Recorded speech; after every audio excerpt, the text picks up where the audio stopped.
Welcome back to Apatros Review. In this episode, the Echo Bridge Region 1 Hellraiser Collection. Hi there, welcome back to Apatros Review.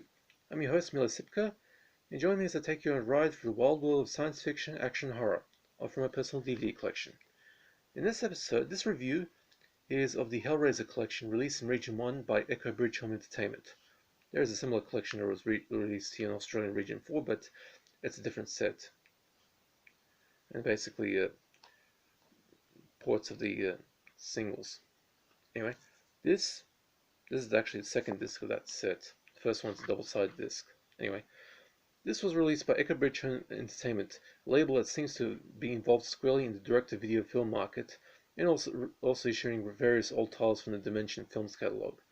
As in this case, Echo Bridge, whose strange tagline is the entertainment alternative for what the world wants to see, seems like the perfect tagline for a bootleg company, has released numerous El Cheapo instant collections for fans who want to complete their collections, but without the need for supplements, subtitles, or anything in the way of scruples. I have another Echo Bridge collection I'll review in the future. I should point out that this particular collection only has parts 3 to 8 of the Hellraiser series. So if you're thinking that the first two or last two films are in this set, you should have luck. I'll be reviewing each of these films a second time, each on their respective Region 4 releases, so this review will be just an overview of this particular collection. I will not include any of these films in the upcoming D-Spectrum episode due to them not being officially reviewed here. They will show up in the future, don't worry. I also won't give these films a grade yet, but will still explain whether they're any good. Here goes. Hellraiser 3 Hell on Earth. This is on the first film in this pack on disc 1. Sorry about that. Disc 1 on side A. Hellraiser 3 Hell on Earth is an unnecessary but still pretty watchable sequel, where the Pillar of Souls, statue that has Pinhead trapped inside it along with the Lament configuration puzzle box, is bought from a disreputable second-hand shop by J.P. Monroe, an arrogant jerk of a playboy who runs a large nightclub nearby that caters to various different types of clientele. In addition to a rave-style dance floor, it also has a respectable high-class restaurant. Monroe also has a habit of having constant one-night stands with various female rave-goers, and when one of them, the junkie Terry, gets offended at the thought being another notch in somebody's pants belt, steals the lemon configuration from the Pillar of Souls, and makes a break for it. Monroe accidentally frees Pinhead from the pillar, and the Cenobite quickly goes to work, killing many patrons in the nightclub and turning them into Cenobites.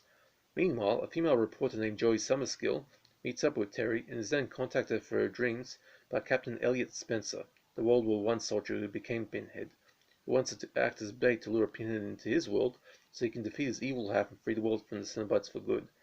While being the least bit interesting of the four classic Hellraiser films, Hell on Earth is still a good deal better than the majority of the near art and logic sequels that came out after the millennium, and despite the 1:3:3 frame and rather drab and washed out color palette, but then again this is what all copies of this particular film have in common, the film's cinematography was pretty average. It still looks pretty reasonable. The soundtrack is more disappointing though. There is a strange metallic twang to all the dialogue and sound effects. As for somebody in the Echo Bridge sound department accidentally messed up the sound balance to the point that it sounds like a bad early generation internet video file. There are no subtitles or supplement for this film on this disc. Now, Hellraiser Bloodline. I know it's Hellraiser 4. The last of the premillennial Hellraiser films, Bloodline had a pretty troubled production history, with director Kevin Yahher involved in a war with the studio over budget cutbacks and left the production halfway through, with another director finishing off the film, and Yahher getting his name replaced with the infamous Alan Smithee credit that was used pre-millennium by directors who refused to take credit for their works. Despite all that trouble, Bloodline, the tale of the origins of the Lament configuration and the French Black Sorcerer turned the toy maker's best puzzle into a portal for the Cenobites, even landing one of the Cenobites take the form of a human female, the awesomely sizzling hot Valentina Vargas, and calling her Angelique, who decides to capture the box in order to control the powers of hell, although by the 1990s, Pinhead decides to use it for himself, while the descendants of that doomed toy maker attempt to finish off the design for the reverse version of the puzzle box, a quest that ends on a futuristic space station controlled by the last descendant, and with the end of the Lament configuration's reign of terror. Turns out to be the second best of the sequel so far, and the third best Hellraiser series so far out of the first two films. Like Hell on Earth, this film, which is actually on the side A of disc 1, has the same metallic twang on the soundtrack, but at least has a reasonable picture. It's in widescreen, and fans of the series will not find anything major to complain about this film's presentation, at least not with anything other than the soundtrack, that is. Although there are no subtitles or supplements for this film at all. But then again, this set doesn't have any subtitles or supplement for any of the films. Now, Hellraiser Inferno, Side B of Disc 1. The first Hellraiser film to be released direct-to-video in the post-millennial period, Inferno concerns the plight of a corrupt detective as he finds a lament configuration at the scene of a bizarre murder, and opens it after a night out cheating on his wife with a local hooker. He gets visions of a dark house filled with Cenobites, and then wakes up to find the people around him being killed by a mysterious figure known only as the Engineer, who is apparently behind all the vice and fetishism in the city. At the scene of each murder is a child's severed finger, and the detective, who has to blackmail his partner into keeping quiet about his cheating and coke sniffing, finds himself gradually at the mercy of the Engineer, who likes to hunt people who come after him, and is none other than, well, think of the central Cenobite character of this franchise and you know who he is. Pinhead, who else? The film was the first of the near art and logic entries in this franchise, and is easily the best film of this side of the franchise. All of the successive entries are pretty much either mediocre or straight up awful. The Jacob's Ladder meets Bad Lieutenant nature of the story keeps things interesting, although given that the script was originally not part of the franchise, but rewritten to accommodate Pinhead and co., this is pretty much lacking heavy gore and sexual content that the earlier films were indulging in so much. It does have a slight bit of gore and a sex scene without showing any nudity in it, although there was some brief incidental nudity in the nude pictures plastered in Child Melissa's ice cream van, but you need a good quality screen to see them. Adult women, of course. The mystery angle is also pretty good, but the payoff is a little too moralistic and doesn't entirely make sense. I can understand that the hero is trapped in hell once he opens the box, but that doesn't explain how the first severed finger appears in the first murder scene. Passable at best. Located on the second side of the first disc, Inferno is given an adequate transfer, although the clarity ain't that great. Shadow detail is lacking a fair bit, and the soundtrack has the same problem, sounding a little tinny, with a metallic clanging present on the soundtrack when you watch it.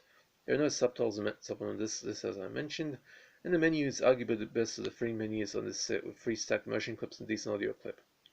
Now, disc 2, which is the one you'll see over here, just showed you. This is the first of the 3 sequels that were directed by Rick Bota. Now, after the mild success of Hellraiser Inferno, Neo Art and Logic decided to continue with their practice of getting unrelated horror scripts and rewriting them to feature appearances from Pinhead and his merry gang of Cenobites in them. For this one, newbie director Rick Bota takes the reins and delivers the first of 3 increasingly awful sequels. Kirsty Cotton, the heroine of the first 2 Hellraisers, and a brief appearance in the third, has just ended up in the drink, after the car she and her husband were driving in takes a dip off a bridge into a river, and for her husband, life has just gotten a whole lot stranger, even despite the fact that his wife's body could not be found. His workmates are acting weirder, his female boss wants to do her own personal business meeting with him, and he keeps finding the lament configuration in his house, and the Cenobites keep making their appearances. Has Kirsty set him up for an eternity in hell? Will he escape? Will the viewer really care what happens to this fucking schmuck? This was pretty bad stuff to sit through. Even worse, since it becomes pretty obvious to anyone who's a real Hellraiser fan that this film wasn't originally a Hellraiser film to begin with. Pinhead must have bills to pay in hell given the projects he's been appearing in. Those torturing souls, expense bills, and flying chain rental fees are so much they will tear my soul apart. Little Pinhead there. The only advantage Hellseeker has over the next 2 films is that it's actually the least bad of the 3. Rick Bota really did some damage to this franchise. Now, Hellraiser Deader, in other words Hellraiser 7. Rick Bota's second try making a Hellraiser sequel using an unrelated script rejig to feature Pinhead and Cenobites is even worse than Hellraiser Hellseeker. This time around, a pretty wild and somewhat nihilistic daredevil female reporter, working for an underground newspaper in London, gets the assignment of her life and death when her boss sends her on a chase to Romania in order to authenticate a strange videotape, which shows a woman committing suicide with a revolver to the head before being brought back to life, with other people in the room as she does so. The reporter finds out that these people belong to a strange cult known as the Deaders, who have all been killed and brought back to life by their leader, a descendant of the Le Marchant bloodline, basically the same family who created the puzzle box in Hellraiser Bloodline, and who wants to harness his family's connection to Hell to fight a war against the Cenobites. The reporter ends up copying a butcher knife to the torso and remains alive, finding herself at the mercy of Pinhead. Yikes! This film is just plain bad, with a plot that doesn't make an ounce of sense, despite the novelty of a premise. a call of zombies prowling the nighttime streets of Romania, and is very badly handled by Rick Bota, who clearly doesn't seem to learn anything from his previous run around the Hellraiser series. In fact, his films just get progressively worse. The ending, where the reporter frees herself from Pinhead by re-killing herself, is just plain pathetic as far as endings go. When you're toying with the forces of hell, bleak endings don't quite sell the battle against evil message as effective as they should. Now, for the last film set, Hellraiser Hellworld. Good grief, this wretched thing never ends, does it? Rick Berta returns to the Hellraiser series one last time with this appallingly bad entry that manages to be even worse than Hellraiser Deader, scraping the absolute bottom of the horror barrel with no style whatsoever. The script comes from Joel Swazan, the infamous Hatchet Man who is responsible for finishing other people's works and coming up with the rather much despised Pulse sequels. I reviewed those two films some time back, in the form of a story called Dark Can't Breathe. Although I do believe that he may have received a bootleg script written by some internet troll who wanted to destroy the Hellraiser series by coming up with the plot for this film, or simply did as a joke and Swazan fell for the joke and made a decision to turn it into a Hellraiser story. And Rick Berta, being the untalented hack he is, turned the story into the worst film in the Hellraiser series so far. By this point, I have not seen the next two films in the series, the infamous Hellraiser Revelations or Hellraiser Judgment. Judgment is not currently available in Australia at the time of this review, but having read the plot synopsis of both films, I can honestly say they will be better than the likes of the Rick Berta trilogy. And little thing, I heard that Clive Barker doesn't particularly like Revelations or Judgment, but he even said that Revelations doesn't, it's not his. And the thing is, those two films are actually Ashcan Productions, which were basically films made purely for the simple reason just to extend the copyright. Well, even that, but even for they're actually more closer to the Hellraiser mythos than these Rick Berta sequels are. Now, the story for Hellworld is simple. In a universe where the Hellraiser films are actually just films, and there is an internet game called Hellworld, where you must solve the lament configuration on your computer screen, which is actually surprisingly easy, and get an invite to a private party where you wear a white mask with a 4-digit phone number on it, the proviso being that you find somebody you like at the party and ring the number for an anonymous white night stand, while the host of the party, a seriously slimy Lance Henriksen, channels his inner Cenobite, picks out the partygoers who are responsible for the death of his son.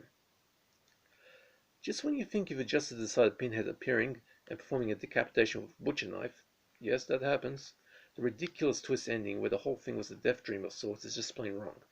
And the whole metafictional plot is so messed up due to Rick Berta's inability to turn in a decent film at all.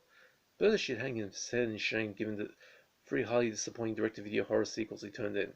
The film tries to pile on the gore and nudity, but both are not in the proper context of the franchise, and feel somewhat superfluous to the flow of the story. People tend to give Revelations of Judgment a bad rap, but at least those two films, as mercenaries they are, like I said, both were Ashcan Productions designed to exist only to keep the rights in the studio's possession long enough to force other companies to pay to obtain them, but at least they were much more authentic Hellraiser sequels, no matter how cheap they were, particularly Judgment, which I heard was pretty wild for a low-budget direct-to-video movie. Hellseeker, Deader, and Hellworld all have a pretty average picture quality to them. The slight lack of shadow detail is a little annoying, but at least the soundtrack doesn't have that metallic first twang the first disc had on it. And like I said, there's no subtitles for any of these films, neither disc, and no supplement either. But the menu design for the second disc is actually pretty primitive, with 3 posters for the films on a single page menu, and you're not getting any chapter selection submenu either. And by the way, the chapters on the second disc, actually chapters that go every like 10 minutes or so, occasionally going over that. The first disc has region 1 locking, while the second disc is a multi-zone. So if you picked up the set, and well, the cover actually looks a little cheap. The disc, if you have a region 4 play only, one of those older players, then only the second disc will work. But for those who actually have the previous the first 5 Hellraisers, then you can just keep the second disc, much easier. I hate double-sided discs. Anyway, that's it for this review. And as for those Hellraisers, I will review each of these Hellraisers in the future. In fact, probably by the end of the year, I'll probably get up to Hellraisers 6, 7, 8, Hellseeker, Dead, and Hellworld, probably by the end of this year, hopefully. Hope you guys are staying safe. Victoria has pretty much gone insane with the Wuhan virus. Not kidding, it's really bad. here in Sydney, well, a couple areas around me were pretty much, this is the Battle of Kronograd. We're pretty much fighting this house for house. Anyway, you guys stay safe. I'll see you again in 3 days' time and another review. And that's it for this review.